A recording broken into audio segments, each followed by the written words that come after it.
আসসালামু আলাইকুম, কেমন আছেন সবাই? আশা করি অনেক বেশি ভালো আছেন। আমিও আপনাদের দোয়ায় অনেক অনেক ভালো আছি। তো আজকে ভাবলাম যে রমাদান নিয়ে একটা ভিডিও বানানো যাক। তো চলুন শুরু করি। আর প্রথমেই বলি, আমি হচ্ছে শহরে বা ওই রকম ভালো কোনো পরিবেশে থাকি না যে অনেক বেশি জাঁকজমক দেখতে পারবেন আমার ভিডিওতে। আমি সাধারণ একটা মেয়ে এবং সাধারণভাবেই ভিডিও বানাবো। আপনাদের ভালো লাগলে আপনারা সাপোর্ট করবেন। তো প্রথমে এখানে আমি নামাজ পড়ে নিলাম এবং নামাজ শেষে আমি হচ্ছে কোরআন শরীফও পড়ে নিলাম একটু। তারপর আমি বসে গেছি নিজের পড়া পড়তে।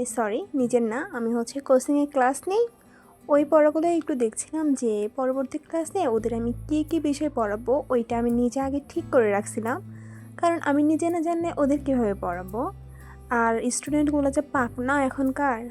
আর এরপরে বসে গেলাম আমি একটু নিজের স্টাডি করতে। আর এখানে আমি তানভীর ভাইয়ার ইংলিশ বলি কোর্স করছিলাম।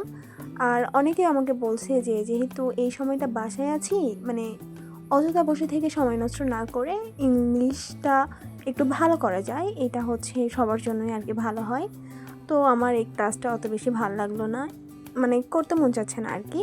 তো পরে ভাবলাম যে একটু ইংলিশ পডকাস্ট দেখি, তো এটা একটু করে আর এগুলো করতে করতে প্রায় বিকেল হয়ে গেছে। আমি আসরের নামাজ পড়ে একটু বাইরে গিয়ে দেখলাম যে মা রান্না করতেছে। আমি সব কিছু একদম মাকে রেডি করে দিয়েছিলাম, উনি শুধু রান্নাটা বসায় নামাজ পড়তে গেছে।